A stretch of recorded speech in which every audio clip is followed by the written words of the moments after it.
सोचो, अगर आपको किसी की मौत की खबर उसके मरने से पहले मिल जाए तो, और वो खबर आपके अपने रेडियो से आए। ये कहानी है 1957 की, जब भारत में रेडियो ही दुनिया से जुड़ने का सबसे बड़ा जरिया था। लेकिन उस रात एक आदमी ने जो सुना वो उसकी जिंदगी बदल गया। रात के करीब 2 बजे थे। झारखंड के धनबाद के किनारे बने पुराने रेडियो स्टेशन में पीली रोशनी टिमटिमा रही थी।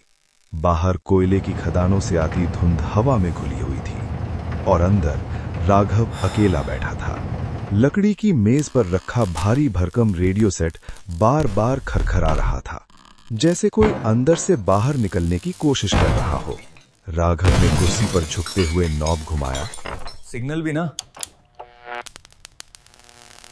आज ही खराब होना था। कमरे में दीवार घड़ी की टिक टिक साफ सुनाई दे रही थी। अचानक कर्र आवाज बदल गई। राघव का हाथ रुक गया। फिर रेडियो से एक धीमी ठंडी आवाज आई। कल सुबह 7 बजे एक आदमी मारा जाएगा। राघव ने पलकें झपकाईं, फिर हल्का सा हंसा। वाह, अब रेडियो भी भविष्य बताने लगा।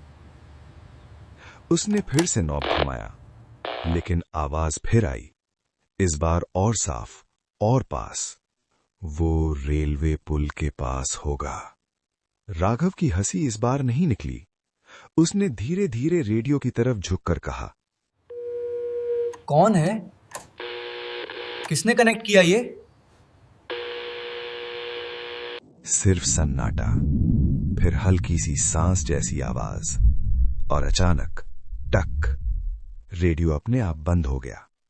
कमरे में अजीब सा सन्नाटा छा गया। राघव कुछ सेकंड तक वहीं खड़ा रहा, फिर धीरे से पीछे हट गया। बस बहुत हो गया, रात में दिमाग खराब हो जाता है। उसने खिड़की के बाहर देखा। धुंध और भी गहरी हो गई थी। दूर रेलवे ट्रैक की तरफ एक हल्की सी रोशनी चमक रही थी, जैसे कोई लालटेन हिल रही हो। राघव ने आंखें सिकोड़ कर देखा। इतनी रात को वहां कौन है? वो कुछ पल तक उसे देखता रहा, फिर अचानक वो रोशनी गायब हो गई। राघव का गला सूख गया। उसने तुरंत नजरें हटाईं और कुर्सी पर वापस बैठ गया। बस सुबह होते ही घर जाऊंगा। लेकिन उसकी नजर बार बार रेडियो पर जा रही थी। कुछ सेकंड, कुछ नहीं हुआ। फिर टिक, रेडियो खुद ब खुद फिर से चालू हो गया। राघव झटके से सीधा बैठ गया। इस बार कोई आवाज नहीं आई, सिर्फ धीमी भारी सांसों की आवाज, जैसे कोई बहुत करीब खड़ा हो। और तभी रेडियो के अंदर से बहुत धीरे फुसफुसाहट आई। तुमने सुन लिया, अब देर हो चुकी है। राघव का हाथ कांपते हुए रेडियो की तरफ बढ़ा और उसी पल बाहर रेलवे ट्रैक की दिशा से एक जोर की चीख सुनाई दी, बचाओ! राघव जम गया। उसकी उंगलियां रेडियो के नॉब पर ठहर गईं और उसकी नजर धीरे धीरे दरवाजे की तरफ उठी। दरवाजा आधा खुला हुआ था। बाहर की ठंडी हवा अंदर घुस रही थी और उसी के साथ वो चीख जैसे अभी भी हवा में तैर रही थी। राघव कुछ सेकंड तक जड़ बनकर खड़ा रहा। फिर उसने अपने आप से फुसफुसाया। ये वही पुल की तरफ से आया था। उसके कदम अपने आप दरवाजे की तरफ बढ़े। हर कदम के साथ लकड़ी का फर्श चर चर की आवाज कर रहा था, जैसे पूरा कमरा उसे रोकने की कोशिश कर रहा हो। वो दरवाजे तक पहुंचा, एक पल के लिए रुका, फिर बाहर झांक कर देखा। घना कोहरा, इतना कि सामने का रास्ता भी ठीक से नहीं दिख रहा था, लेकिन दूर कहीं वही हल्की रोशनी फिर से दिखाई दी।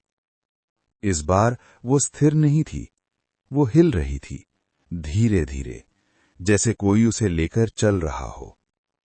राघव ने गहरी सांस ली। देखना पड़ेगा। वो बाहर निकल आया। ठंडी हवा उसके चेहरे से टकराई और एक अजीब सी सिहरन उसके पूरे शरीर में दौड़ गई। उसने पीछे मुड़कर रेडियो स्टेशन को देखा। अंदर रेडियो की पीली रोशनी अब भी जल रही थी और खिड़की के अंदर से कुछ सेकंड के लिए उसे लगा जैसे कोई उसे देख रहा हो। राघव ने तुरंत नजर हटा ली। बेकार की बातें सोच रहा हूं, वो खुद से बोलता हुआ उस रोशनी की तरफ बढ़ने लगा। रास्ता कच्चा था, कीचड़ और पत्थरों से भरा हुआ। हर कदम के साथ उसके जूते धंस रहे थे। दूर से रेलवे ट्रैक की धातु की हल्की चमक कोहरे में झिलमिला रही थी। रोशनी अब साफ दिखाई दे रही थी।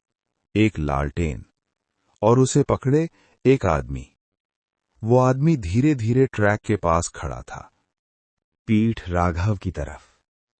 राघव ने आवाज लगाई, ए सुनो। कोई जवाब नहीं। वो थोड़ा और पास गया। अभी जो चीख आई थी वो तुमने?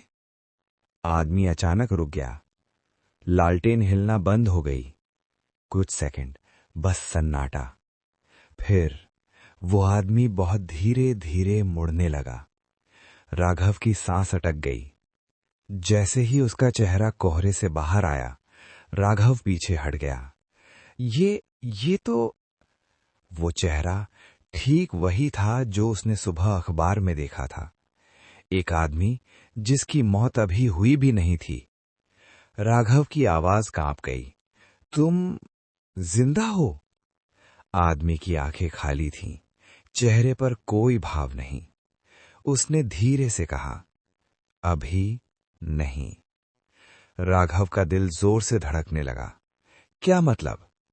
अचानक धड़ाम, पीछे से किसी भारी चीज के गिरने की आवाज आई। राघव ने झटके से पीछे मुड़कर देखा। कोहरे के अंदर जमीन पर कोई पड़ा था। वो दौड़कर वहां पहुंचा और जैसे ही झुका, उसके हाथ खून से भीग गए। जमीन पर पड़ा आदमी वही था जिसे वो अभी सामने खड़ा देख रहा था। राघव की सांसें तेज हो गईं। वो तुरंत पलटा, लेकिन लालटेन वाला आदमी गायब था। सिर्फ लालटेन जमीन पर पड़ी थी, धीरे धीरे हिल रही थी। राघव ने कांपते हाथ से उसे उठाया और उसी पल उसके पीछे से बहुत पास से फुसफुसाहट आई। समय शुरू हो चुका है। राघव जम गया। उसकी उंगलियां लालटेन के हैंडल पर कस गईं और उसे साफ महसूस हुआ कोई उसके बिल्कुल पीछे खड़ा है। राघव की सांस रुक गई। लालटेन की लौ हल्के हल्के कांप रही थी और उसकी परछाई ट्रैक पर टूटती बिखरती जा रही थी। वह धीरे धीरे मुड़ने की कोशिश करता है, लेकिन उससे पहले उसके कान के बिल्कुल पास वही फुसफुसाहट, मुड़ना मत। राघव वहीं जम गया। उसकी उंगलियां सुन्न होने लगीं, लेकिन उसने लालटेन को और कसकर पकड़ लिया। कौन है? उसकी आवाज मुश्किल से निकली। कुछ सेकंड कोई जवाब नहीं। फिर, अगर तुमने मुझे देख लिया तो सब खत्म हो जाएगा। राघव की आंखें फैल गईं। क्या खत्म हो जाएगा? बोलो। हवा अचानक तेज हो गई। कोहरा जैसे घूमने लगा। लालटेन की लौ एक पल के लिए बुझने को हुई, फिर संभल गई। और तभी वही आवाज, इस बार थोड़ी भारी, थोड़ी जानी पहचानी, तुम्हारा समय। राघव का गला सूख गया। तुम कौन हो? धीरे धीरे उसके कंधे पर एक ठंडा हाथ रखा गया। राघव का पूरा शरीर कांप उठा। तुम मुझे पहले ही सुन चुके हो। अब राघव खुद को रोक नहीं पाया। उसने झटके से मुड़कर पीछे देखा। लालटेन की रोशनी सीधे उस चेहरे पर पड़ी और उसकी आंखें फैल गईं। नहीं, वो चेहरा उसी का था, लेकिन अलग। आंखें गहरी, चेहरा थका हुआ और होठों पर एक अजीब सी ठंडी मुस्कान। राघव पीछे हट गया। ये कैसे? दूसरा राघव एक कदम आगे बढ़ा। समझने की कोशिश मत करो, तुम्हारे पास समय नहीं है। तुम मेरे साथ क्या करने वाले हो? राघव ने कांपते हुए पूछा। दूसरा राघव हल्का सा हंसा। जो तुम पहले ही कर चुके हो। राघव का दिमाग घूम गया। मैंने कुछ नहीं किया। किया है, उसने धीरे से कहा, बस तुम्हें याद नहीं। हवा में अचानक धातु की गंध भर गई। राघव ने नीचे देखा। उसके हाथ अब भी खून से सने हुए थे। ये मेरा नहीं है। दूसरा राघव झुककर उसके करीब आया। अभी नहीं। राघव तेजी से पीछे हटने लगा। दूर रहो मुझसे। उसका पैर ट्रैक के लोहे से टकराया और वो लड़खड़ा गया। लालटेन उसके हाथ से छूटकर गिर गई। टन। लौ जमीन पर लुढ़कती हुई गोल गोल घूमने लगी। रोशनी बार बार टूटकर दोनों चेहरों पर पड़ रही थी। एक डरा हुआ, दूसरा बिल्कुल शांत। दूसरा राघव सीधा खड़ा हो गया। उसने धीरे से अपनी जेब में हाथ डाला और बाहर निकाला एक छोटा धातु का रेडियो ट्रांसमीटर। राघव की सांस अटक गई। ये वही है। हां, उसने कहा, यही है जिससे सब शुरू हुआ। उसने ट्रांसमीटर ऑन किया। किर्र, वही जानी पहचानी आवाज गूंज उठी। कल सुबह 7 बजे एक आदमी मारा जाएगा। राघव ने डर के मारे सिर हिला दिया। नहीं, ये मैं नहीं कर सकता। दूसरा राघव उसकी आंखों में देखते हुए बोला, तुम करोगे क्योंकि तुम कर चुके हो। अचानक दूर से ट्रेन की सीटी गूंज उठी। ट्रैक कांपने लगे। लालटेन की लौ तेजी से हिलने लगी। राघव ने पीछे मुड़कर देखा। कोहरे के पार एक तेज रोशनी उनकी तरफ बढ़ रही थी। ट्रेन। दूसरा राघव धीरे से बोला, यही वो पल है। उसने ट्रांसमीटर राघव के हाथ में थमा दिया। अब बोलो। राघव के हाथ कांप रहे थे। ट्रेन की आवाज तेज होती जा रही थी। ट्रैक थरथरा रहे थे और ट्रांसमीटर से आवाज आई, बोलो। राघव ने कांपते हुए उसे अपने होठों के पास लाया। उसकी सांसें टूट रही थीं और उसी पल ट्रेन की तेज रोशनी ने दोनों को घेर लिया। रोशनी इतनी तेज थी कि राघव की आंखें अपने आप बंद हो गईं।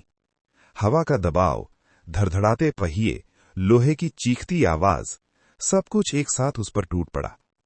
लेकिन उस शोर के बीच भी ट्रांसमीटर उसके हाथ में कांप रहा था और उसमें से फिर वही आवाज आई, बोलो। राघव के होठ सूख चुके थे। उसने सामने खड़े अपने ही चेहरे को देखा, जो अब भी बिल्कुल शांत था, जैसे उसे सब पता हो। नहीं, राघव ने धीरे से कहा, मैं ये नहीं करूंगा। दूसरा राघव हल्का सा मुस्कुराया। तुम पहले ही कर चुके हो। ट्रेन अब बिल्कुल पास थी। रोशनी ने सब कुछ निगल लिया।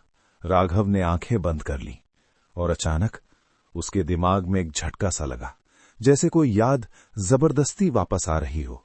उसे दिखा वही रेडियो स्टेशन, वही रात, वही कुर्सी, और वो खुद ट्रांसमीटर में बोल रहा था, कल सुबह 7 बजे एक आदमी मारा जाएगा। राघव ने जोर से आंखें खोल दी। ये मैंने ही? हां, दूसरा राघव बोला। और अब फिर से बोलोगे। ट्रेन की आवाज अब कान फाड़ रही थी। राघव के पैर ट्रैक के बिल्कुल किनारे थे। उसने पीछे हटने की कोशिश की, लेकिन अचानक किसी ने उसका कंधा पकड़ लिया। वही ठंडा हाथ। दूसरा राघव उसके बिल्कुल करीब आ गया। अगर तुम नहीं बोलोगे तो ये चक्र टूट जाएगा। तो टूटने दो, राघव चिल्लाया। पहली बार उसकी आवाज शोर को चीरती हुई निकली। दूसरे राघव की मुस्कान गायब हो गई। उसकी आंखें सख्त हो गईं। तुम समझ नहीं रहे। मुझे समझना नहीं है। राघव ने ट्रांसमीटर को दूर फेंकने के लिए हाथ उठाया, लेकिन दूसरे राघव ने उसकी कलाई पकड़ ली, जोर से। देर हो चुकी है। ट्रांसमीटर उनके बीच झूल रहा था। ट्रेन अब बस कुछ ही फीट दूर थी। हवा का दबाव इतना तेज था कि सांस लेना मुश्किल हो रहा था। राघव ने पूरी ताकत से हाथ छुड़ाने की कोशिश की। छोड़ो मुझे, लेकिन पकड़ और कस गई। दूसरा राघव उसके कान के पास झुककर बोला, सिर्फ एक लाइन, और सब वैसा ही रहेगा। राघव की आंखों में डर और गुस्सा दोनों थे। और अगर मैंने नहीं बोला तो? कुछ सेकंड, सिर्फ ट्रेन की गूंज। फिर दूसरा राघव धीरे से बोला, तो तुम वही बन जाओगे जो तुम्हें अभी देख रहा है। राघव का दिल रुक सा गया। मतलब? दूसरा राघव सीधा खड़ा हो गया। उसकी पकड़ अचानक ढीली हो गई। मतलब अगली बार तुम पीछे खड़े होगे और कोई और तुम होगा। राघव जम गया। ट्रेन की रोशनी अब उसे निगलने ही वाली थी। उसने ट्रांसमीटर की तरफ देखा, फिर अपने सामने खड़े खुद को, फिर उस तेज रोशनी को। एक पल, सिर्फ एक पल का फैसला। उसने ट्रांसमीटर को अपने होठों के पास लाया और कांपती आवाज में बोला, कल सुबह 7 बजे एक आदमी मारा जाएगा। जैसे ही शब्द पूरे हुए, दूसरा राघव अचानक मुस्कुराया और अगले ही पल वो धुंध की तरह गायब हो गया। राघव की आंखें फैल गईं। रुको! लेकिन तब तक ट्रेन उसके बिल्कुल सामने थी। धड़ाम! सब कुछ अंधेरे में डूब गया। कुछ सेकंड बाद सन्नाटा, सिर्फ ठंडी हवा और ट्रैक पर फैला खून। धीरे धीरे वही लालटेन फिर से जल उठी। उसकी लौ के पास एक परछाई खड़ी थी। वो झुकी, जमीन से वही छोटा ट्रांसमीटर उठाया और बहुत धीरे से बोली, अगला नंबर तुम्हारा है। आवाज फिर वही थी, राघव की।